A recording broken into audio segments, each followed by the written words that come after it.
Welcome to the welcome to the statistics learning session. Today we'll be continuing our learning of chi-square test. In last session we talked about Fisher information, and this session we should talk about how to compute the Fisher information. So let's get started, shall we? Think about how we can compute the Fisher information. Just think about for a few seconds.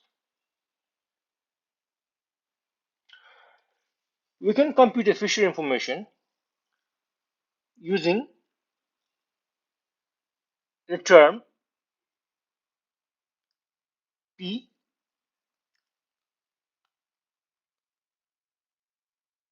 we can compute the Fisher information by using 1 divided by P, 1 in bracket 1 minus P.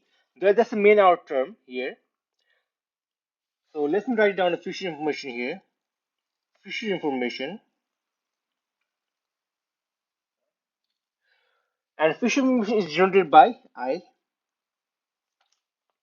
That's a term for Fisher information, I. And then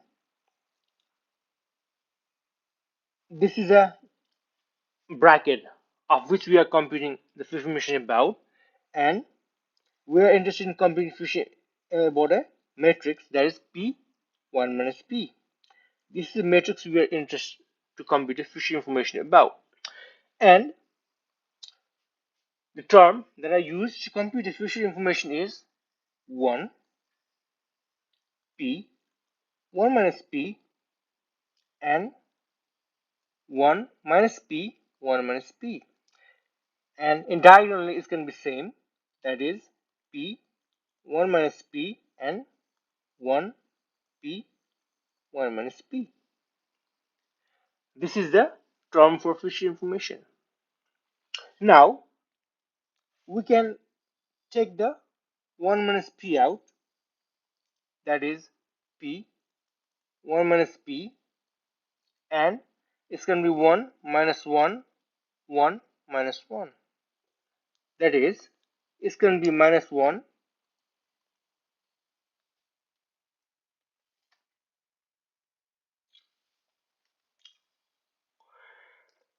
Now now what we know is that we also need to check the properties of this matrix, that is when we multiply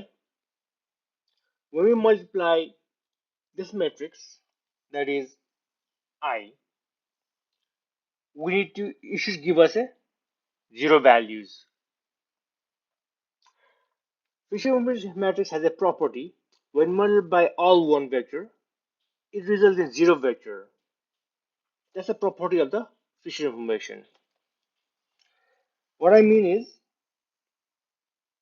property it has is I, that's a Fisher information, 1 P 1 minus P, and if it's multiplied by 1, it's going to give us 0. Now what we are seeing here is that, what is this? This is similar to something called eigenvector and eigenvalues.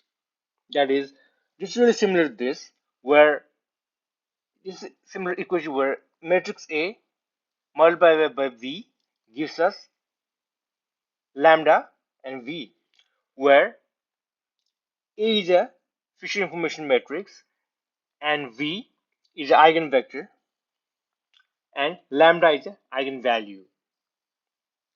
Now if we compare this, then here A becomes a Fisher information P 1 minus P, and V is a 1 1, and lambda is 0 0. Therefore, now if you how come we is 0 0 here? Because even when we multiply V, when you multiply When you multiply this 0, 0 and 1, 1, it'll give us 0, 0. So that's why it's still 0, 0. That's why. Now, how to compute the, now next step is to compute the square root of the matrix. How to compute this? Think about it. Well, we'll talk about how to compute this later in our next session, but our next step is to actually compute the square root of the matrix. And one thing I want to mention is that the original Fisher information matrix is not the one that was computed. To get a correct matrix, the part corresponding to all ones should be removed from the matrix. Then the matrix should be projected on the orthogonal of all ones vector. This should give us a correct Fisher information matrix. Now let me quickly summarize what we learned today. We learned about a Fisher information matrix, and we try to compute the Fisher information matrix using a term 1 divided by p 1 minus p. And we just briefly dive into the property of Fisher information matrix, where it had a property of the eigenvector and eigenvalues. And eigenvector was a 1 1 vector, and eigenvalue was a 0 0. And next step was to compute the square root of Fisher information matrix, and we also told that the Fisher information matrix we have is not correct, and there is an alternative correct Fisher information matrix. So that's all for today. I'll see you next lesson. Thank you so much.